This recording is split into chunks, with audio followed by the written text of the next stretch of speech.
Derrière les grandes montagnes, dans une vaste plaine, vivaient deux clans qui se détestaient extrêmement. Même les petits-enfants de ces deux tribus se détestaient, alors qu'ils ne comprenaient rien à l'histoire.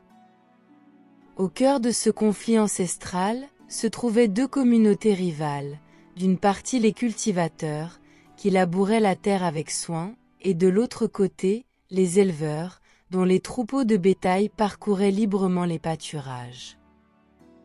La querelle avait commencé il y a des décennies, lorsque les ancêtres des deux clans s'étaient disputés la possession d'une vaste étendue de terre fertile. Les cultivateurs se plaignaient des dégâts causés par les troupeaux des éleveurs qui étaient accusés de saccager les récoltes, tandis que les éleveurs se plaignaient des restrictions imposées par les clôtures et des cultures qui empêchaient leurs animaux de circuler dans leur pâturage. Chaque année, à la saison des récoltes, c'était donc la bataille. Un jour, ce conflit de terre est devenu fatal. Alors que les deux ancêtres se disputaient comme d'habitude, le chef du clan des éleveurs s'écroula par terre et mourut sur place. Alors qu'il était innocent, l'ancêtre des cultivateurs était accusé de meurtre, et depuis cette époque, le conflit n'a jamais cessé. Cette animosité avait été transmise de génération en génération, jusqu'à ce qu'elle devienne un obstacle insurmontable à tout dialogue entre les deux parties. La nouvelle génération des chefs de clan était pareille que l'ancienne. Personne ne voulait écouter les arguments de l'autre, surtout le clan des éleveurs dont le chef était têtu comme un rocher. Un jour, après que leur champ ait été détruit par des vaches, le clan des cultivateurs était furieux. Ils organisent donc une réunion pour décider d'une stratégie pour en finir définitivement avec les éleveurs et leurs animaux.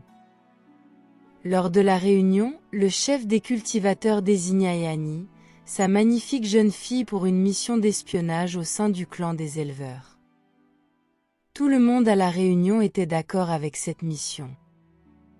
Mais personne ne pouvait vraiment prédire les conséquences inattendues de cette manœuvre qu'il s'apprêtait à mener. Annie était une jeune femme déterminée, gentille mais très téméraire. Elle était très contente d'avoir été choisie pour la mission. Son objectif était clair, infiltrer le clan des éleveurs et saboter leur production de viande et de lait, afin de les contraindre à quitter les terres contestées. Pour cela, elle avait pensé à une méchante idée, faire maigrir les vaches, les moutons et les poules. Si les animaux maigrissent, alors les éleveurs penseront sûrement que la terre n'est plus bonne, et s'éloigneront donc. Après cette réflexion monstrueuse, Annie commença sa préparation pour accomplir sa mission. Elle alla dans sa chambre, se déguisa avec une longue robe bien colorée, prit un sac, et partit. Un soir, pendant que les éleveurs rentraient au village, Annie se glissa dans le convoi, se faisant passer pour une simple voyageuse qui s'était perdue dans le village, et en quête d'un abri pour la nuit. Elle était très bien accueillie dans le village. Elle resta dans ce nouveau village pendant 4 mois.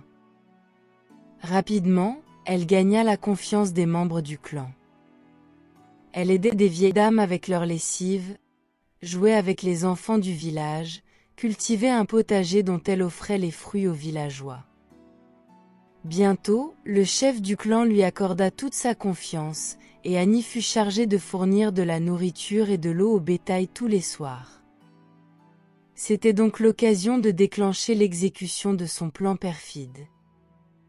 Jusqu'ici, tout se passait bien comme prévu. Pendant des jours, Annie poursuivait sa mission. Chaque nuit, elle ajoutait secrètement des herbes amincissantes et des laxatifs à la nourriture et à l'eau des animaux, pour les faire maigrir. Le plan semblait fonctionner à merveille, et les éleveurs commencèrent à remarquer que leurs animaux perdaient beaucoup de poids rapidement. Mais personne ne pouvait la soupçonner, parce qu'elle était si gentille. Un jour, alors qu'Annie se promenait dans les bois, elle rencontra Kamag, un jeune chasseur intrépide aux yeux vifs et au sourire charmeur. « Qui êtes-vous » demanda-t-elle au chasseur. « Je ne vous ai jamais vu dans le village. » Ce n'est pas grave Annie, répondit le jeune chasseur. Moi je te connais. Et je pense que nous pouvons être de bons amis. Je vis dans ce village, mais comme je suis chasseur, les gens ne me voient pas souvent. Les deux jeunes gens se saluent et retournent au village en discutant en cours de route. Tout le mois qui a suivi, Annie passait tout son temps en compagnie du jeune chasseur. Et à mesure qu'elle passait plus de temps en compagnie de Camag, Annie commençait à remettre en question ses convictions et à douter de sa mission. Surtout, elle commençait à apprécier la compagnie du jeune homme, et se rendit compte qu'elle l'aimait beaucoup. Beaucoup de questions commencèrent à lui traverser la tête. Pourquoi suis-je en train de faire ça ? Se demandait-elle. Le clan des éleveurs a plutôt l'air accueillant. Tout le monde est gentil avec moi. Pourquoi suis-je en train de leur faire du mal ? Pendant des jours, Annie ne faisait que penser à sa mission. Annie essaya de toutes ses forces de détester le jeune chasseur, mais ce n'était pas possible. Il n'avait rien fait de mal. Finalement, incapable de trahir les sentiments qui brûlaient en elle, Annie décida de raconter toute la vérité à Camag.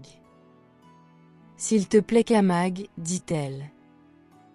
J'ai accepté cette mission pour aider mon village. Je ne suis pas une personne méchante. » Alors qu'elle venait à peine de commencer sa confession, le jeune chasseur l'interrompit. « Plus un mot, » lui dit le jeune chasseur. Il regarda le ciel, puis il regarda Annie droit dans les yeux et lui dit « Tu sais ? Je te connais depuis longtemps. Je sais que tu es la fille du chef de nos ennemis les cultivateurs. Je sais que tu as été envoyée pour essayer de fragiliser notre bétail pour nous faire quitter cette vallée. Je sais que tu mélanges des herbes dans la nourriture du soir et l'eau des animaux pour les faire maigrir. Je sais tout parce que je te suivais depuis.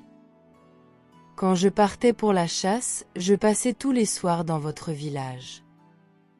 Et comme je portais ma tenue de chasseur, personne ne savait d'où je venais. Je suis content que tu aies décidé de me dire la vérité. Je le savais depuis, mais j'en avais marre de toute cette vieille dispute. Je voulais voir jusqu'où tu pouvais aller pour ce vieux conflit. Et je vois que ton cœur est encore capable de ressentir de l'amour et de la compassion. C'est pourquoi, en tant que nouveau chef de ce clan des éleveurs, je veux que cette guerre s'arrête définitivement. Annie était choquée. Camag, le chasseur, le jeune homme qu'elle aimait, était en réalité le nouveau chef du clan des éleveurs. Son père, l'ancien chef, était décédé depuis 2 ans et ils avaient tous gardé le secret. Non seulement Annie avait abandonné sa mission, mais elle venait aussi de comprendre qu'elle était amoureuse de celui qui était supposé être son ennemi. Quelle histoire! Les deux jeunes gens discutèrent longuement pour trouver une solution à cette situation. Leur relation évolua lentement mais sûrement, passant de la méfiance à la complicité, puis à l'amour. Ils partageaient des moments de conversation au coin du feu, échangeant des histoires sur leur passé, leurs rêves et leurs craintes les plus profondes. Unissant leurs forces, Annie et Camag organisèrent une réunion entre les deux clans. Camag prit la parole et demanda au peuple : « Nous faisons la guerre depuis des siècles. Pourquoi laisser des vieilles histoires des ancêtres nous séparer? Pourquoi diviser les plantes et les animaux? Pourquoi vouloir séparer deux choses qui peuvent se compléter? L'élevage et la culture des sols sont des activités qui se complètent bien. Nous pourrions devenir un grand peuple si nous unissons nos capacités. » Confrontés à la vérité et touchés par la sincérité de leur démarche, les membres des deux camps ennemis acceptèrent enfin de collaborer. Depuis sa fenêtre, le père de Annie, chef des cultivateurs, observait la scène. Il n'avait pas été prévenu de l'organisation d'une telle réunion. Et cette nouvelle tournure des événements n'était pas de son goût. Il tournait dans sa chambre, très furieux contre sa fille Annie. Tomber amoureuse de l'ennemi n'était pas le plan. Alors que le père de Annie bouillait de colère, Camag, le jeune chasseur, entra dans la salle et se mit à genoux. Il présenta des excuses pour toutes les guerres des ancêtres, et pour tous les dégâts causés. Le père de Annie le regarda et dit « Non. La guerre ne finira jamais. » Alors qu'il venait de parler ainsi, les jeunes gens qui étaient à la réunion rentrèrent dans la salle. Ils étaient partout, et ils avaient aussi rempli la cour de la maison. Ils dirent au chef, « Nous, les jeunes gens, nous voulons tous la paix. On est fatigué de se quereller tout le temps. Si vous refusez d'accepter la paix, nous n'allons plus accepter vos ordres. » Après ces mots, les jeunes gens s'en allèrent. La nuit suivante, et tout le mois qui a suivi cette scène, le père de Annie n'arrivait pas à dormir. Seuls les vieux du village étaient encore de son côté. Les jeunes gens n'étaient plus soumis. Selon les renseignements, certains jeunes hommes et jeunes filles des deux clans se voyaient déjà en cachette, et avaient envie de briser les limites et se marier entre eux. Après plusieurs réflexions, et des nuits sans sommeil, le chef appela sa fille Annie pour lui parler. Avec les larmes aux yeux, il dit à sa fille, « Vous, jeunes gens, vous avez raison. La guerre ne mène nulle part. J'accepte ton mariage avec Camag, et j'accepte l'union de nos deux peuples. Ensemble, nous serons plus forts. » Annie cria de joie, et embrassa son père. Un nouveau chapitre venait de commencer. Dans les 5 années qui ont suivi le mariage de Camag et Annie, les deux communautés s'étaient fusionnées, donnant naissance à un nouveau royaume, uni et solidaire. Ainsi, grâce au courage et à l'amour qui avaient uni deux âmes autrefois ennemies, une nouvelle ère de paix et de prospérité commença à régner dans les vastes étendues de la vallée, offrant un espoir pour un avenir meilleur à tous ceux qui y vivaient. Et pour Annie et Camag, leur amour interdit devint le symbole de la réconciliation et de l'unité entre leurs deux clans. Merci d'avoir écouté cette belle histoire, abonnez-vous, et partagez autour de vous pour nous soutenir.